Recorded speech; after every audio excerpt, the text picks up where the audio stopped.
Hello, I'm Justin Bengry. I'm one of the founder editors of Notches, the History of Sexuality blog, and this is our inaugural ABCs, author book cocktails. And I'm absolutely delighted that we can have Julia Laite joining us today to discuss her recent book, The Disappearance of Lydia Harvey. Welcome, Julia. Thanks for coming. Hi, Justin. It's wonderful to be here. I guess, I mean, in addition to, I mean, of course, you've got a great biography, prolific reader in history at Birkbeck, author of Common Prostitutes and Ordinary Citizens, Commercial Sex in London, 1885 to 1960. You're also, what people don't know, is a founder of Notches as well.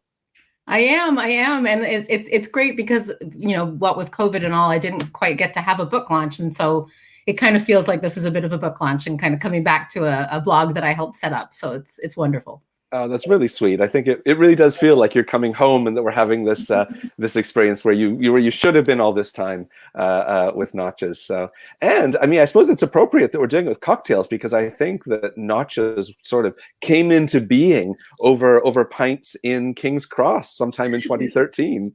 They did it. Cheers. It did indeed. Yes. Cheers.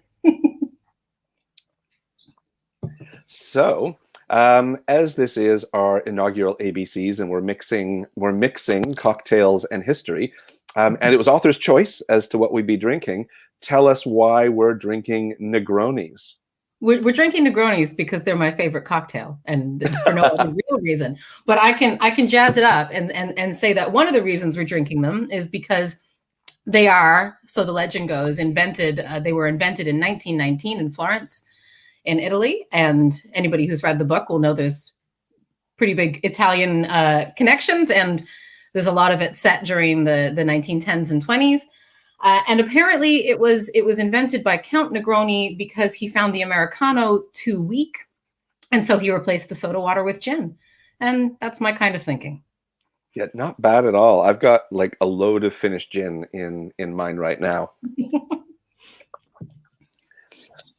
So that is a great segue, of course, into your book, as one of the main characters is from Italy. So we'll start with, I suppose, the lay of the land this evening. We'll start with a sort of overview of the book. If you can just give a sort of summary, because of course a lot of people won't have read it yet, and we'll certainly be happy to take questions. I'll be in conversation with you, asking some other questions, and we'll do our best to avoid spoilers. You've gotten good at giving tidbits and teasers, but we definitely ask that anyone asking questions also doesn't reveal any spoilers, because whatever platform you're watching us on, those questions are going to be public. So bear that in mind. So I guess, Julia, if I could hand it over to you at that stage to really sort of set the stage for Lydia Harvey's life, for this case that brought you to her.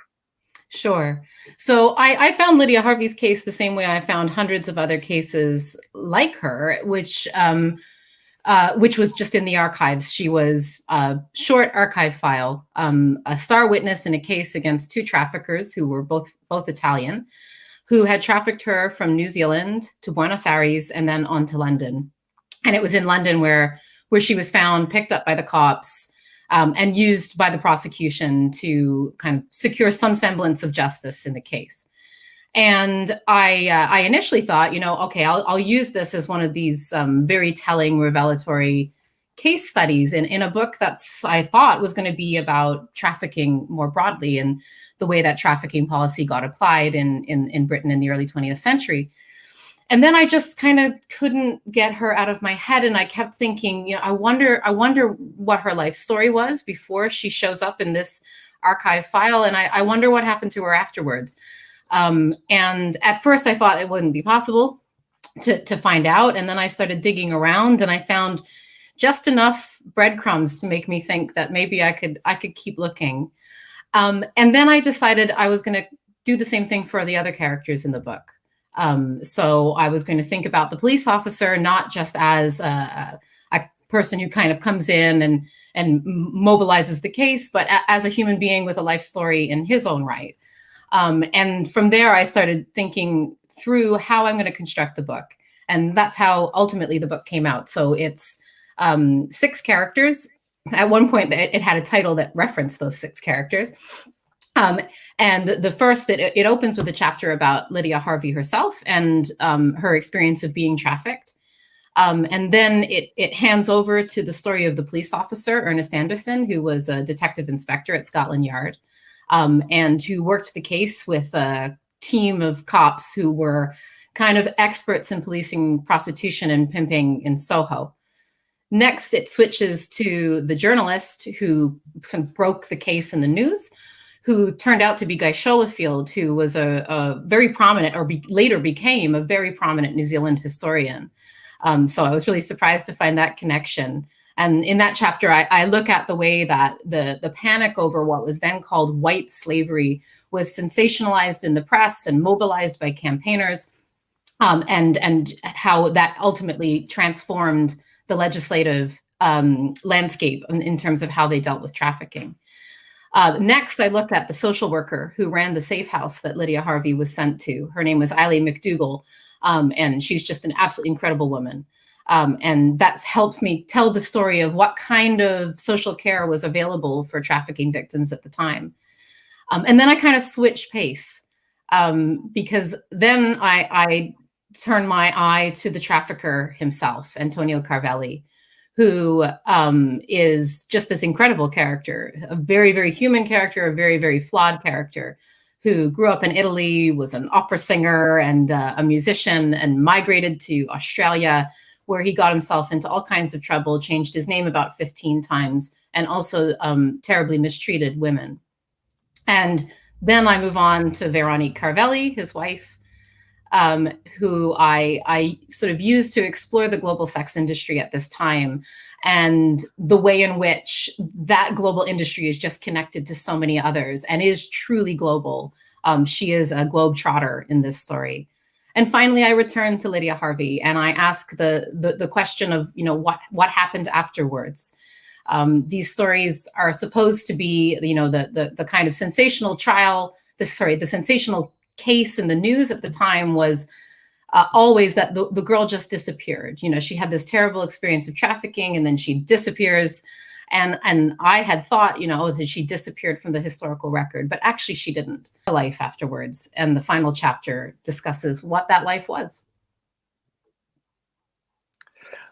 And it's absolutely engaging. I mean, I devoured the book. I was thinking, we wanted to do some kind of talk about it, and I was thinking, okay, well, I'll need to set aside time to read the book. And in fact, I could have finished it like in one fell swoop. As you know, as I was texting you, as I encountered certain situations and certain revelations in the book, saying, Julia, why did you do it? Why did you do it? Yeah, and this is the thing. I really wanted to write it novelistically. Because I was really interested in experimenting with that kind of history writing, to think about, what does it mean to write history narratively, particularly from multiple perspectives. So it's both polyvocal and narrative. And I was, I found myself thinking about things like plot, which I as a historian, that feels very strange, right? To think about plot. And, we were just talking about spoilers, and that's also a very funny thing to think about when you're writing history, that the idea that there could be spoilers in something that's already happened. And so, I decided to write it that way, because I wanted it to be readable. I wanted it to be enjoyable. And I wanted to think about what storytelling means in history. What does it mean to tell these kinds of stories, and what kind of decisions do we make when we tell stories? But there was also a kind of function of that narrativity that was deliberately political, because these cases of trafficking, and anyone who's picked up a newspaper in the past 20 years or seen a film or a television show in the past 20 years has encountered these kinds of trafficking narratives, where these young women are duped. They're presented very kind of one-dimensionally. Their stories of trafficking are predictable and, almost sort of cliche, and then they sort of disappear once the story ends. There's no context for these women's lives. There's certainly no context for the traffickers' lives, and all of the other actors in the story, such as the police officers and the social workers and the anti-trafficking people, are all presented as these very, again, one-dimensional savior figures. And I just really wanted to fight stories with a different kind, those kinds of sensational stories with a different kind of story, a story that was nuanced and complex, polyvocal, and really challenge people to think about the way that our human interest stories, especially stories about trafficking, have been constructed, and the work that they're doing to present a particular kind of image of trafficking and prostitution, and to present a particular kind of solution. Well, in terms of that context and that complexity of trafficking and of commercial sex, what are, I mean, in this period, in the Edwardian period, in the early 20th century, what are the conditions and the role of commercial sex in the 20th century, early 20th century world, and how is that changing at this moment? Why is this moment when you follow Lydia Harvey and the other people in her life? Why is that such a rich moment? Yeah, it really is like one of the reasons why I got so obsessed with Lydia Harvey's story and the way that it branched out is because it's kind of all happening at the same handful of years. So at the same time that the white slavery panic reaches its peak, and you have dozens of different novels and searing nonfictions and newspaper exposés, and even a film, one of the very first feature films, which came out in 1913, was a story about trafficking.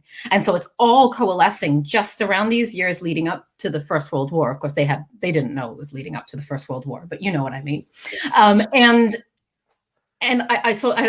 Lydia Harvey's just moving through the world at this exact moment, and it was just such an invitation to think more broadly about how her life and the life of people who were entangled in this case links in with these broader themes. And one of the major themes, and one of the reasons why people were so concerned about this thing that they called white slavery and what we would call trafficking, is because this is a time when working class migration is at a height. And it's become feminized. So young women are moving around the world more than they ever have before. And it's also a time when there's lots of concern about racial fitness, about national fitness. And this young, white, innocent woman becomes an avatar for the health of the nation at the precise moment when it's becoming clear that the work that they need these young women to do is also, they need them to be, flexible, poorly paid, moving around the world to sustain what's becoming a highly industrialized, sort of modern, globalized economy. So you get these pockets of commercial sex rising up in cities that are growing, in sites of extractive industries like mining. The Panama Canal, which comes into the story a little bit, becomes a major site of commercial sex.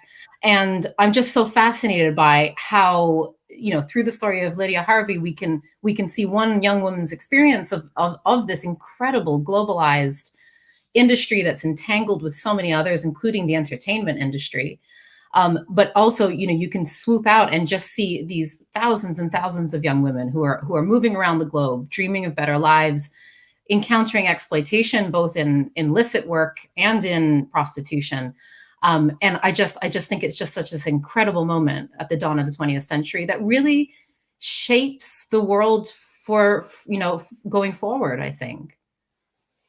I think that's something that really comes across in the book, is exactly that these issues about expanding globalization, capitalism, resource extraction, mass movement of people, employment issues are exactly the conditions that the global macro conditions that make this one story for one person possible. And it's impossible for Lydia Harvey's story to exist without these global transformations. Yeah. Yeah, exactly. And simultaneously, there's no other story like hers. Right. So at one sort of side of things, yeah, she's part of this huge story, and her life is so contingent on these global conditions. And then when at the same time, and this is something I found when I really started looking at the life stories of all of the people in the book, is that human beings are so unpredictable and so idiosyncratic. And and you just can't make it up. The way that they navigate their way through this complex global reality is entirely theirs at the same time. It made writing it very challenging sometimes, because that moment's truth was slightly stranger than fiction, and I had to find a way to convince my readers, like, no, this really did happen this way. But it also just made it such an interesting thought experiment about, playing with scales and the individual and the global. No, that's a great point about those experiences of individuals and truth being stranger than fiction sometimes. Because I think, well, you spoke before about wanting to write something more novelistic, something where plot lines were different than an academic monograph.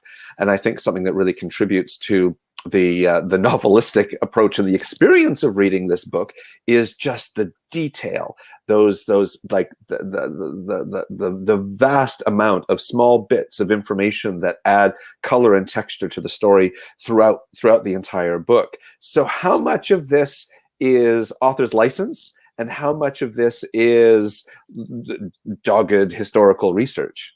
Yeah, so I'm really glad you asked me that, because I'm so keen to make it clear how I sort of set this up and where all these details come from. And I would not put in my rule when I started writing, which I stuck to throughout, was I didn't want to put in any kind of descriptive detail that I didn't have some kind of information for. So there's two ways in which I did this. So I used the weather quite a lot. Because weather is something that the digitized newspapers report, and they report it really locally, and they report it the day after it happens. So it's not a weather forecast, which they didn't have particularly great technology for. It's a weather report. And so if I knew that something happened on a particular day, in order to describe the scene, I'd check the day after and see what the weather was the day before. And I got really interested in the way that setting that scene really helped me imagine the characters and the historical actors, I should call them, and how in every other bit of history I've written, I never actually thought, was it sunny? Was it raining? Was it windy? Was it cold? And just asking those really simple questions about people kind of embodied in space really helped me add those details, I think. And the other way in which I added details, which is slightly more our author's license, is by turning to fiction. So to get a sense of places where these people were, obviously, as far as possible, I went there, but many of the places are no longer anything like they were in 1910. And so I also recreated it by finding novels and short stories that were set in those places. Catherine Mansfield was a big help for Karori, which is the suburb where Lydia Harvey is working as a domestic servant before she's trafficked. And Catherine Mansfield also grew up there, and so has written quite a few short stories set there.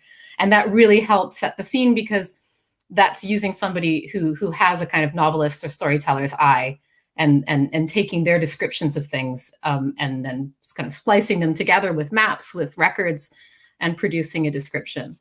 So yeah, it was a complicated process, but one bound very tightly with rules. And one of the things I really, really belabored was thinking about affect and thinking about emotion, because none of the characters in my book left any real ego documents behind. Most of them left absolutely none, and none of them left anything talking about how they thought or felt. And so it was really, really interesting, because that's one place where the novelistic approach really fell down, in that novels were sort of rely on affect, on describing, people moving and thinking and feeling in a certain way.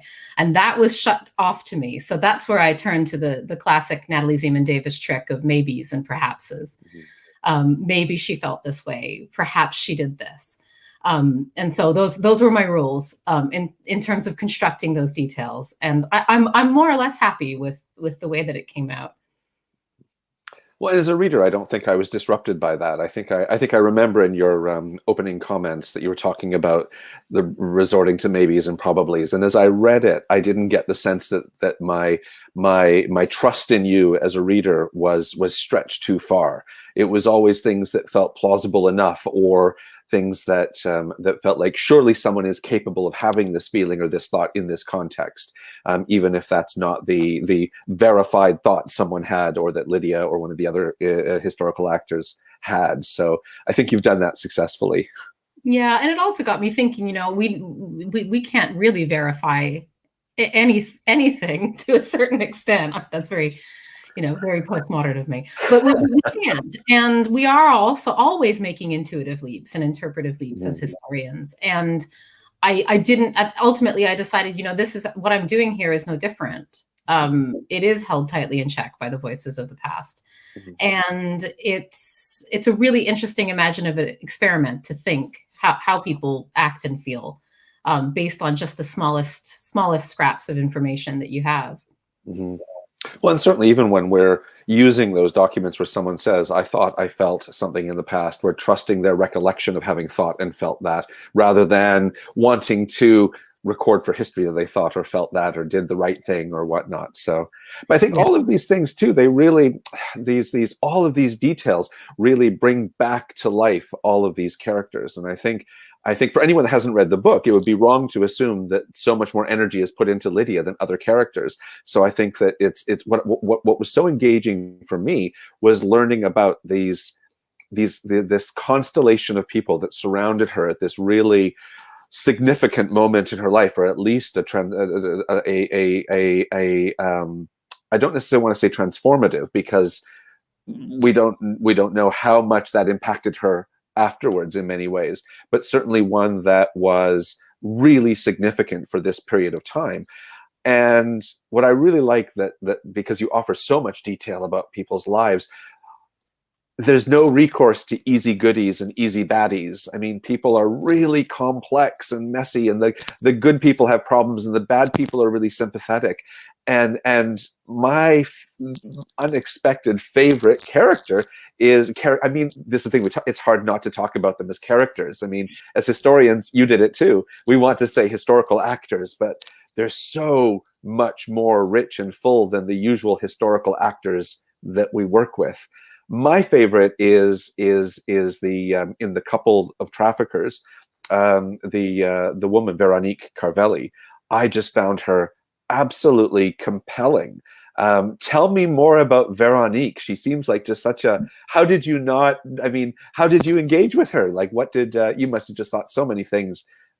Yeah, I did. Her life. I thought her chapter's called "The Woman Unknown." And because that's how she was described. So I initially had her very, very briefly mentioned in this police file. And when Antonio Carvelli stood trial for trafficking Lydia Harvey and three other young women who are in the story that we haven't mentioned yet, he was charged with conspiring with persons unknown, or so conspiring with a woman unknown, to procure Lydia Harvey. And so I thought, who is this woman unknown? And I thought for ages, I would never really figure out who she really was. And I was just going to have to stick with the pseudonym that was reported in the file and kind of almost sort of do a composite portrait of who she may have been based on people like her at the time.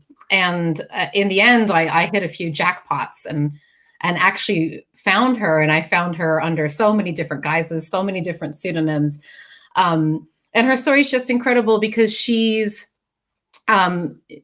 really kind of defies what you would expect for a woman who's selling sex in the early 20th century, who's kind of highly mobile, possibly trafficked or exploited herself. I kind of leave that unreconciled in the book in terms of what her experiences really were. But actually she comes from a really quite well-off family, and she remains close to them for her whole life. And I just got so interested in the way she just defies stereotypes, and she's just an incredibly human person. And it was difficult, right, to imagine this person who I found myself admiring and being fascinated by. But I also knew that she had an enormous role to play in exploiting Lydia. And those two things just had to both be equally true. And I think if there was any kind of universal theme that I wanted to come out of the book, like obviously I make quite strong political claims about the harms of the anti-trafficking movement and the harms of the legislative legacy that it has left behind, and the way in which trafficking is used as migration control, and all of those things that I'm highly critical of. But if there was one kind of universal theme to come out of the book, it would be that you know we can't understand social problems if we reduce victims to simple victims and we reduce perpetrators to monstrous perpetrators. That these kinds of idealizations of kind of martyrdom on one side and innocent victimhood on one side and monstrosity and just monsters are the traffickers are monsters. They're beasts in human clothing. They're fiends in the shape of a man. These are all kind of direct quotes from the time. That gets us absolutely nowhere, because that's not sufficient to explain what's happening in Lydia Harvey's story, and it's not sufficient to explain what's happening today. Mm-hmm. No, absolutely. And I mean, it's I think it's that combination of narrative excitement and political engagement that makes this book really significant and really, certainly engaged me. It was more than just a sort of fiction feeling non-fiction, but something that really spoke to issues today. And actually, I mean, another character, I suppose, that that jumps out for that reason is Eileen. She's also giving her backstory, giving her family history, and giving all of these things really speaks to that, again, that complexity of people. We spoke about how the traffickers aren't just monsters, but the saviors are more complex as well. Yeah, exactly. Like I really try to show that in the police chapter. And it was very hard to get at the interior world of any of the police officers. And it almost felt strange to do that, because so often in our social histories or our crime histories, unless we're deliberately biographying a prominent police officer, the police officers are sort of just the avatars of the state, right? They're there to implement the law, prosecute the offenders, etc., sometimes be corrupt. But really thinking about them as human beings with life stories, with befores and afters, challenged me to kind of rethink some of the things I'd written before about police officers.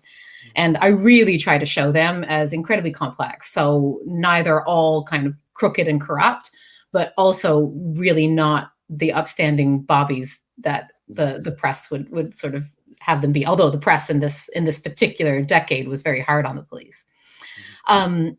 And Eileen Mcdougall is an incredible character. She's as far as I can tell, the very first woman ever employed by any police force in the United Kingdom in a professional capacity.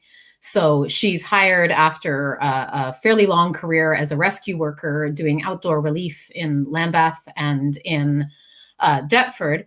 She gets involved in helping young women who have been raped and sexually abused and find themselves pregnant. And so she starts taking their statements, bringing them to the police station, trying to get them justice, or at least a man who would pay their child's way. And eventually she gets a professional role doing this with the police.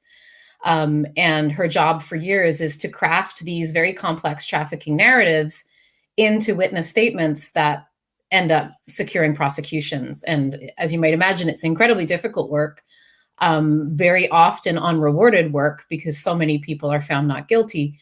But it's also part of a larger story of a rescue industry that is saving women from one form of exploitation and funneling them into another, which is domestic service.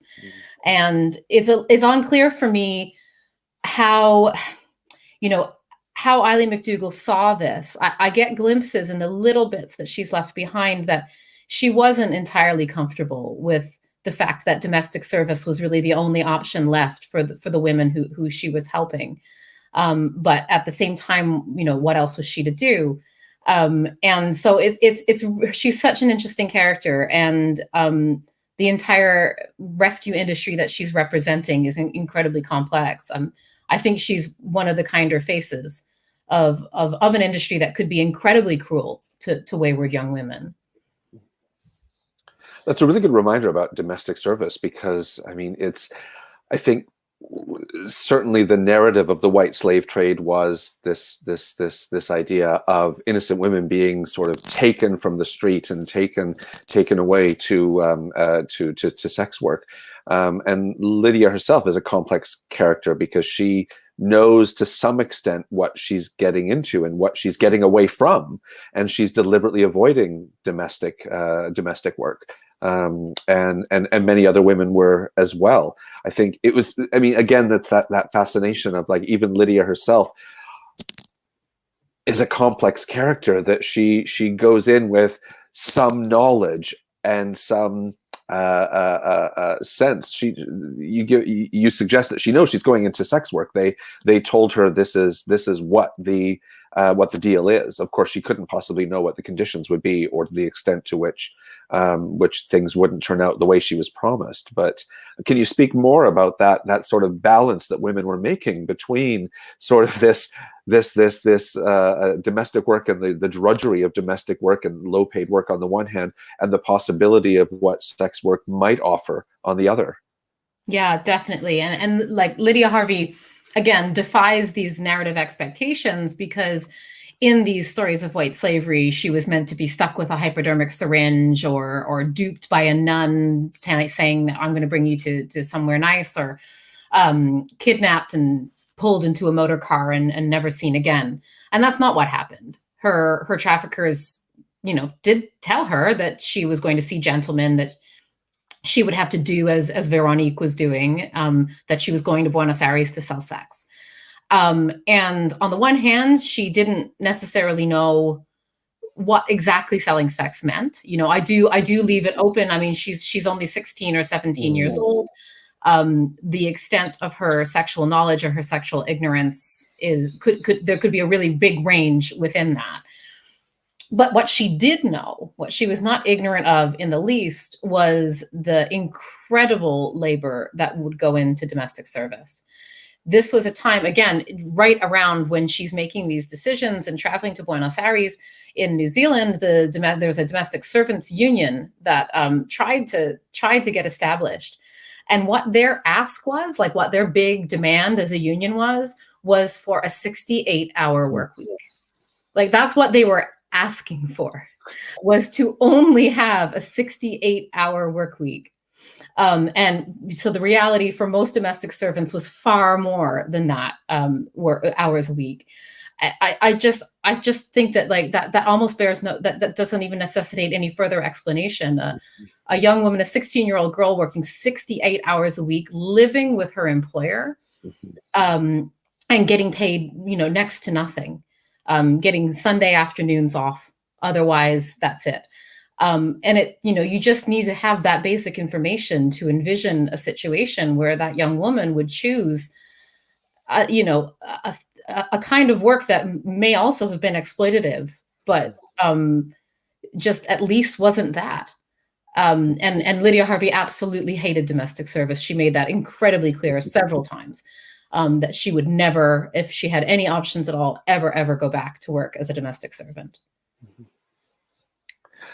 So as you tell the story of all these interweaving characters, I want to think a little bit more about the methods you used as well, because in addition to sort of all the tools of the historian's craft, of the sort of like, well, the professional university employed historian, you also relied a lot on the techniques of family history and the work that genealogists do. And actually it got me thinking that actually there's a lot more people doing history from that side of things than us on this side of things in the academy. So I mean, what you're doing in some ways is more representative of what history is and what's going on in the world than necessarily what we teach. Can you reflect a bit more on the use of family history and how that's changed your method and your thoughts about how you work as a historian?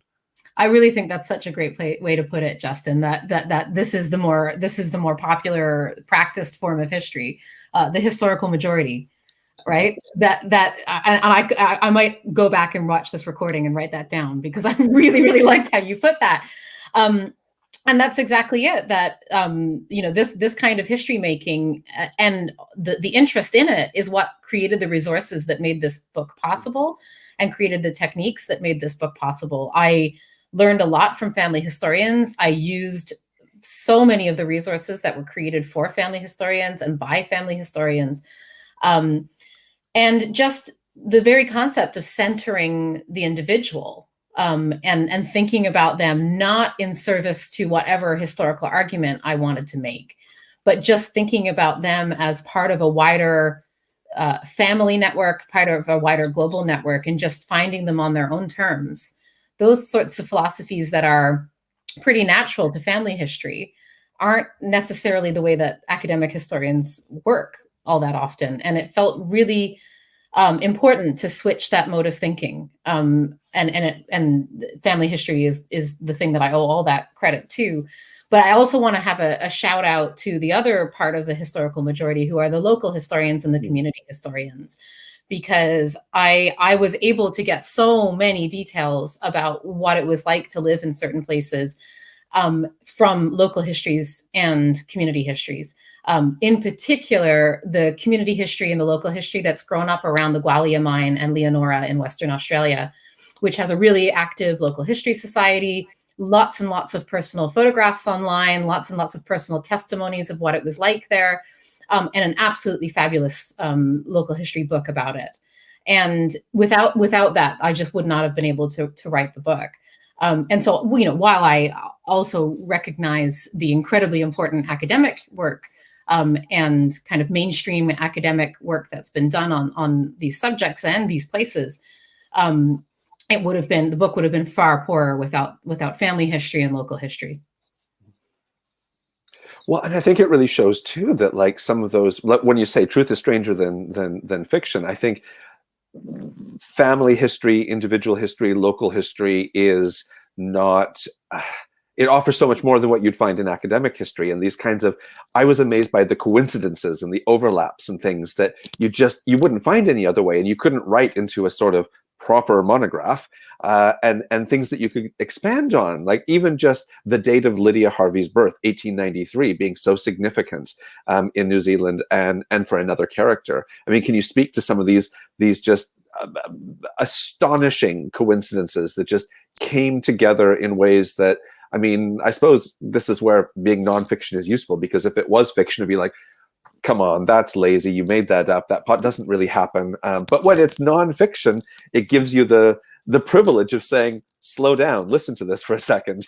Yeah, that's exactly it. And maybe that's part of why I decided to write it novelistically, because I just kept getting smacked with all of these incredible serendipities and coincidences and overlaps. But the more I started working on the family history side of things and hearing family historians talk, and especially watching family historians kind of work together and put their family stories together, the more I realized that actually this happens all of the time.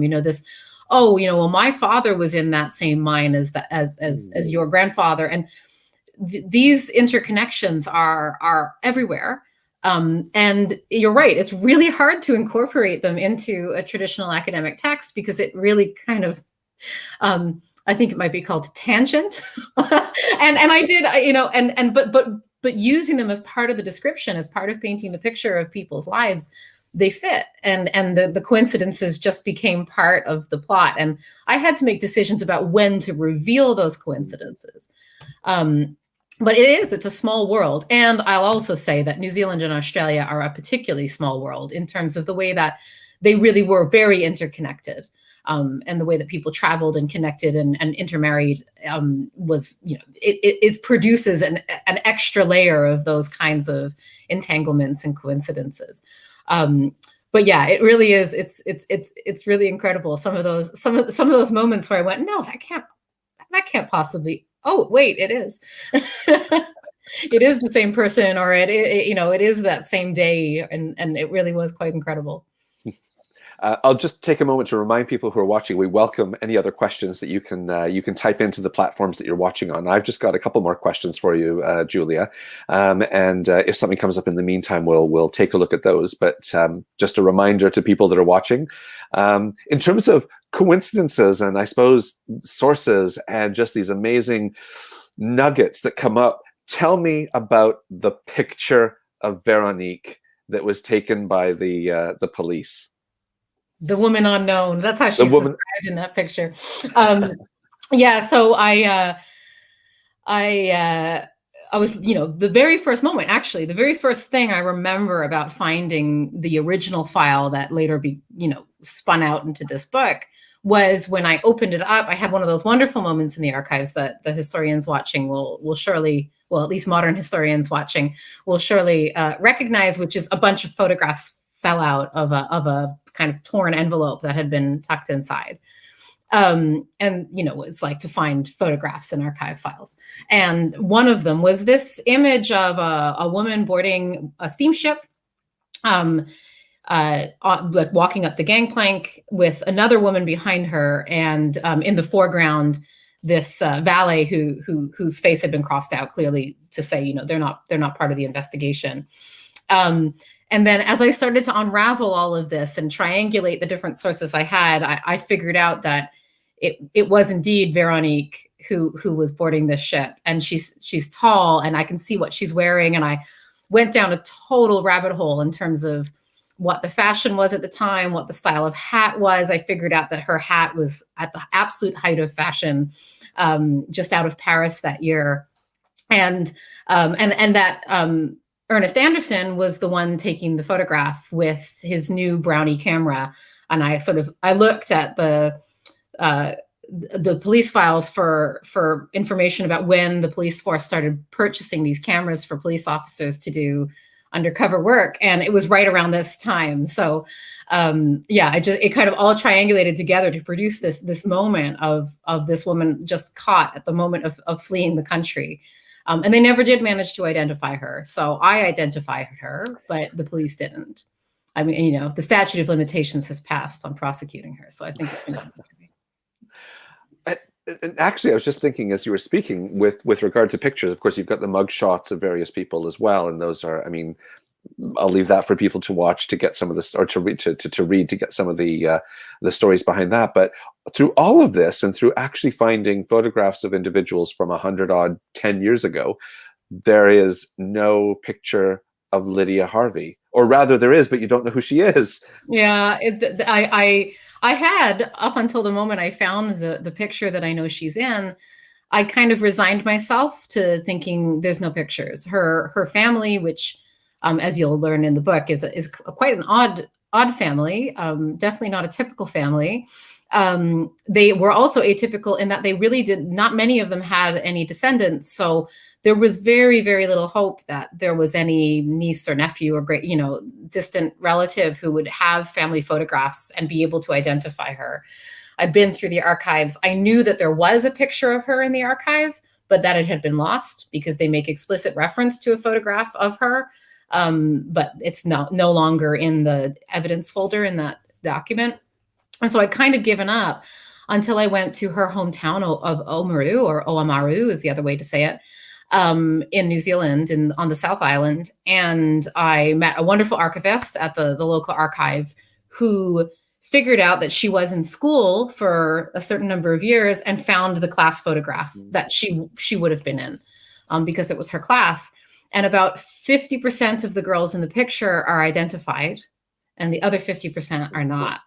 So I have sort of 5 to 6 young women who could be her. I also know that her hair was mousy brown because it's described as that several times. So I whittling it down to brown-haired, unidentified girls. I know that one of them's her, which has a kind of strange poetic irony, I think, at the end of the day, though it's always going to drive me nuts. And maybe one day I'll come across it, and I'll keep looking if I'm in the area. It is. In some ways, there's a kind of elegance to the story that you can't actually pin her down. I mean, I want you to find the picture. I want to see the picture myself of Lydia, to sort of have as much about her as we have about some of the other characters, but there is a certain elegance to sort of leaving her to the past. Yeah, there is, and it's extra elegant because the job that she had between being a domestic servant and being trafficked was she worked as a photographer's assistant at a studio. So I know that there had to have been many pictures taken of her, if only just to test the cameras. But none of them exist. So there is a certain, there's a bittersweetness to it, really, isn't there? I should interrupt my questions because I see one that's come in from Rob Telsma, who grew up in New Zealand and is asking, after I made the reference to 1893 and we didn't follow up on that. 1893, tell us why Lydia's birth year is significant.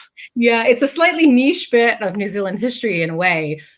So it references, so Guy Scholefield, who was the New Zealand Associated Press correspondent who covered Lydia's trial, who goes on to become a very prominent newspaper editor back in New Zealand. Actually, before that, he's a very famous war correspondent, a New Zealand war correspondent during the First World War, goes back to New Zealand after the First World War and becomes a kind of the premier New Zealand historian, and spends the rest of his life writing New Zealand history and also being the archivist and librarian for Parliament. And he's also, ironically, or maybe not ironically, the person responsible for first starting to preserve New Zealand's newspapers, which were so fundamental in the research that I did for the book.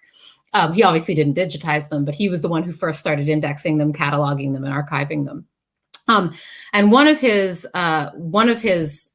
big kind of historical essays is about 1893, because it's the year of significant land reforms in New Zealand, and also the year in which women are given the right to vote in New Zealand, and also the year that a lot of temperance movements start kicking off and gaining a lot of ground in New Zealand.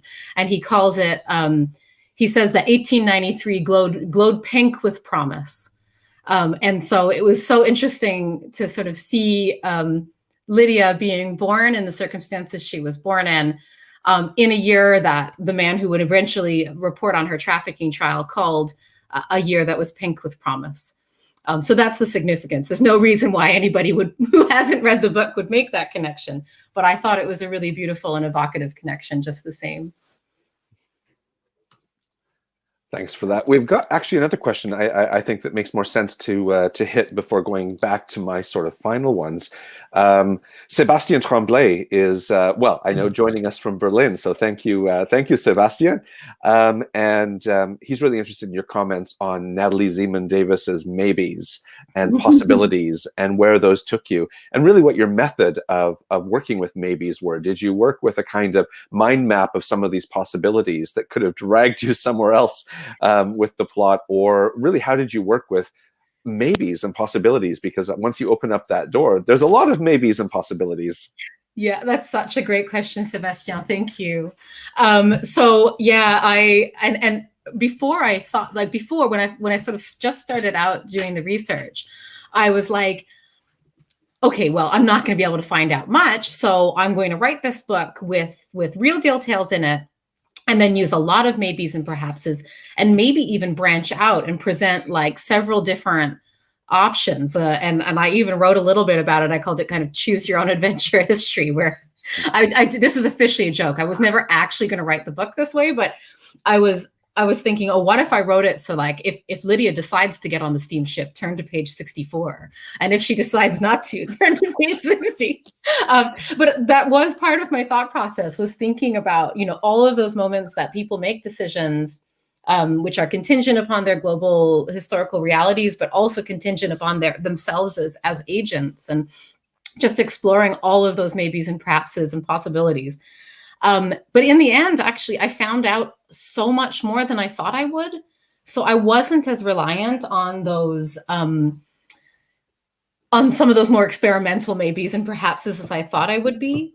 And I just made sure when I did use them that it really was a branch point, a point when I really, really didn't know. So there's, for all of the characters, there's certain missing years.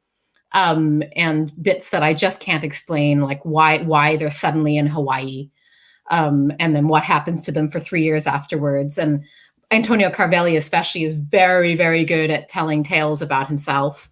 And it's incredibly difficult to know which tales are true and which tales are not, because he is larger than life. And all of his self-aggrandizing tales could have been true. It's very plausible. And so, yeah, so that's how I played with it. And I made sure not to take anybody at their word, particularly not Antonio Carvelli. I love how the historical actors, again, I'm correcting myself from saying characters. I love how the historical actors themselves are constructing maybes and possibilities in their lives that you've got to navigate in your own maybes and possibilities. Yeah, exactly that. Like, they were also doing that. They were also telling and retelling their own stories, altering their truths, hiding their identities, having two different personas that they would have depending on where they were and when. And, you know, I don't want to spoiler alert, but Lydia too does that. I'm pretty sure, you know, she leads a very, very different life after she returns to New Zealand. And I think she does conceal a lot, and hide a lot. And yeah, so the way I tell the story mirrors, I think, how people tell stories about themselves. We've got another question from Kathleen Lippa, who I suspect must be known to you because she's describing herself as a fellow Newfoundlander. Oh, she isn't. No, I mean, we don't all know each other, although I do know some Lippas, so I'll ask her afterwards. I thought maybe Newfoundland could be a little bit like New Zealand, Australia, where it is exactly like New Zealand, except possibly even smaller. So I'm sure we are only 1 degree of separation away from each other. I mean, it does mean that, like, everyone speaking and everyone who's commented is actually Canadian. So, speaking from Britain about a history that happened in New Zealand, and Buenos Aires, and London, it's a whole bunch of Canadians coming. We need to figure out what the collective noun for Canadians are here. But Kathleen, historical takeover is almost complete, Justin. Oh my gosh, this is my strategy exactly. Kathleen Lippa, though, is asking. From St. John's, but now in Ottawa. How did you outline all of this complexity, and how did it change and evolve, and why, as you were mapping out the story? That's a really, really great question. And, like, you know, obviously I already said a little bit about my choose your own adventure history, history kind of adventure, which I obviously was not actually going to do. And originally, I think the book left Lydia Harvey to the end. So I had everybody's story come before hers. So you didn't actually see the person at the center of the whole thing until the very end. And it was my agent and then my editor who said, no, you have to tell people about Lydia Harvey first. And so this is answering this question is my way to really, really thank the interventions of my agent and especially my editor. And it was just such a delight because this is a trade book and I was working with a trade press and an editor with a trade press. And it was such an immense delight to have somebody really helping me steer the book and think about implotment and think about the readers, and think about shaping it as a narrative that was both historically accurate and historically serious, but also had suspense and had a kind of story that carried people forward. And I think that is something I absolutely owe to my editor, Louisa Dunnigan at Profile, who really helped me shape that. And I just, that working relationship with an editor and a writer is I think so important. Yeah, that's really heartening to hear for those of us that are still working on publishing. But like it's been great watching your experience as this develops and your experience of the monograph and then of this of the trade book. I should acknowledge Rob Talsma's comeback, his suggestion of a denim of Canadians for our collective noun. But moving away from Canadians, alas. Kate Davison, who actually I don't know if you know that Kate Davison is going to be my colleague at Goldsmiths as the new lecturer in queer history, joining us. So thank you for joining us, Kate. Hi, Kate. Even as much as you have destroyed or broken up the denim of Canadians. A maple grove of Canadians, Sebastian I think it Cromway should be an suggests. earnest of Canadians. An earnest of Canadians? Yeah, we're so earnest. We're an earnest people. I had someone once suggest an indecision of Canadians. An indecision of Canadians. Yes. But I know it's actually an indecision of Finns. I'm married to a Finn, and I'm convinced of that. He may be watching. But going back to Kate Davison's question, she was interested in this balance between a novelistic approach and a microhistory, especially with a number of microhistories coming out lately. And I know as you were developing this that we spoke about some of the published microhistories, and you've been part of events that talked about microhistory as well. Were you ever tempted to write this as a more straightforward microhistory as opposed to a novelistic study? Well, that's what I thought I was doing, actually. That's exactly what I thought I was doing when I was trying to explain it to people, like in a more simple kind of one-line thing early on. I said I'm writing a global microhistory, like a modern global microhistory, and actually it is microhistory above all other kinds of historical methodologies or fields. I think microhistory is more of a methodology than a field. It was microhistory that influenced me far more than any other. And the way that they think about detail, the way that they think about context. I think the one place where I started kind of digressing from microhistory, although it's so diverse as a methodology, I don't want to paint it all the same way, was I stopped, at one point, I just kind of stopped caring about the question of whether Lydia was exceptional normal or not. I just sort of went, I don't personally care whether she was typical or atypical or representative or unrepresentative. I don't think that's adding anything to what I'm trying to do here. And I just don't buy it. I don't see why we need to do that in order to justify writing about somebody's life. And so I think that's where I started sliding into this more novelistic style. But I think at its heart, it is still a kind of microhistory. Maybe one of the differences being that it's in some ways 6 microhistories put together around another microhistory that holds them all together. So there's slight differences from some other microhistories. But yeah, I think that's who I owe the greatest debt to, are the microhistorians and all their wonderful methodological thinking about these questions. And Kate says, I'm not even Tasmanian. Tasmania does come into this story. There's some pretty great moments that happen in Tasmania, actually. Well, and that question of microhistory, I mean, certainly, yeah, your influence comes through in your, the Emmett's Inch article. I feel like we need to be able to like put up links to things as we go along, but we need to have a web person managing everything and not just us with depleting Negronis doing it. I got a reason. Oh, well, I started with a double. So I was efficient, but yeah, no, your work on microhistory and the Emmett's Inch article that's in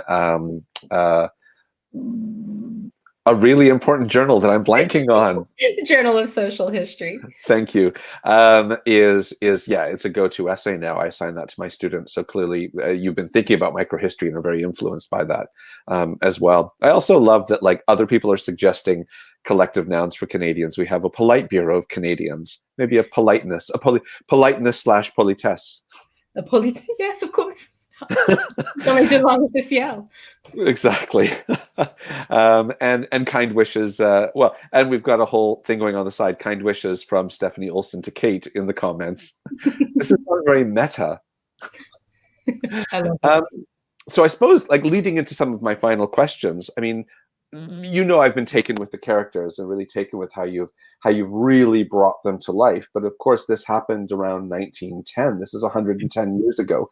And no one comes out of your story alive. I mean, this is, of course, what most historians deal with. But most historians don't actually create them in such vivid life, only then to have to deal with the demise of their characters in various ways. I mean, how did you grapple with the responsibility of knowing that you're going to bring these people to life in such vivid character and then share with us the ends of their lives? Yeah, I mean, I confess that I probably wasn't thinking of the reader that much when I did that. I think Matt Holbrook has written really evocatively about this in terms of like crying in the archive, even though you're researching somebody who has died. Like categorically going into it that they were dead when you started and dead when you finish, and yet you're still incredibly moved by that moment when they do die, when you do discover their death in the archive. And I went into it not just knowing that they died, but also having read Matt Holbrook's work on it, thinking about the emotional. And I'm still there in a puddle of tears when I discover their deaths, even the people who aren't as aren't as nice. Let's use the nice Canadian word, nice. And so I think it was just a really personal journey, and I just let that personal journey come out in the writing. And that might be what makes it so difficult when readers are reading it and discuss, especially obviously Lydia's death. And I can't say much about Lydia's death because that really is a spoiler alert. But it was really, it's just really striking that I continue to be sad about it, which feels so futile and yet also so important. And I'm kind of really glad when you got angry at me for killing off the characters, because to me it meant that I was able to communicate what I was feeling to a reader, and to just really, really underline the fact that I have thought about these people as human beings, and not as hostages for my historical argument, or as symbols, or as martyrs, or as what's the word? Exceptional normals. But instead, people who had lives and loves and did bad things and did good things. And there's something just fundamentally really heartbreaking about it all. But I hopefully I've communicated how I feel about it well. Well, I think that is the thing. I mean, that you have expressed both the experiences of the people across these stories and your experience of uncovering it. It's a bit of a journey in their lives and a journey with you uncovering their lives. And I think we're experiencing that vicariously through you uncovering their lives. And so, you made allusion to me sort of like texting you saying, I'm mad at you. You killed her. Why did you do this? But I also know that you made a senior early modernist cry. You made me cry. I mean, I'm sure that you've made other people cry. You have your readers' tears to grapple with. Yes, my book is stained with the tears of my readers. I don't know. I think there's something nice about that, because history makes me cry all the time. I'm a very weepy person, and so I'm kind of glad that was able to happen. And I think that's the way it has to be. I can't bring her back after all. But it goes back to what you're saying with Matt Holbrook's work as well. That I think most of us that work in these areas, and in many other areas as well, I genuinely don't know people working in social history, histories of sexuality, gender history, queer history that don't have stories about crying in the archives. I mean, you uncover something that just hits you a certain way, and of course, these people had.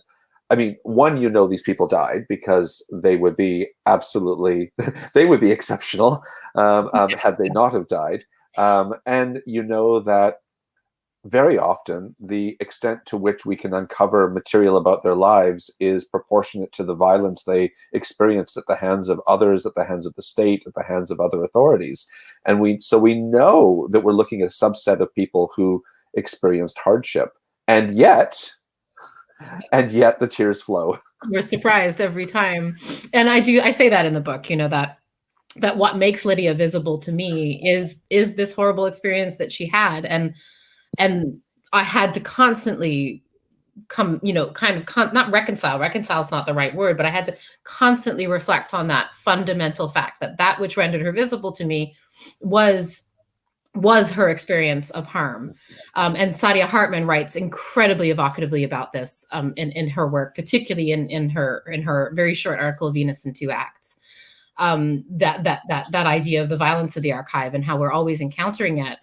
But we also, I think, we desensitize ourselves in the aftermath, in the academic writing. And I got to confess, I was a little bit surprised that when I started writing it more novelistically, and when I started writing it as a more kind of life story biography of these folks, I was surprised that I found myself slightly stripped of those mechanisms that I would use as an academic to kind of turn my tears into analysis. Instead, they just kind of turned into other people's tears by the sound of it. I mean, this is the next article title, Other People's Tears. There you go. I'll get writing. I just need one more Negroni before I start. I know. Well, and actually, I just took the last sip of my Negroni, which means that I've got my last question. And I suppose, I mean, we've talked about so many characters across, or so many historical actors across the story, and of course, it's comprised of numerous people that you detail the lives and experiences of.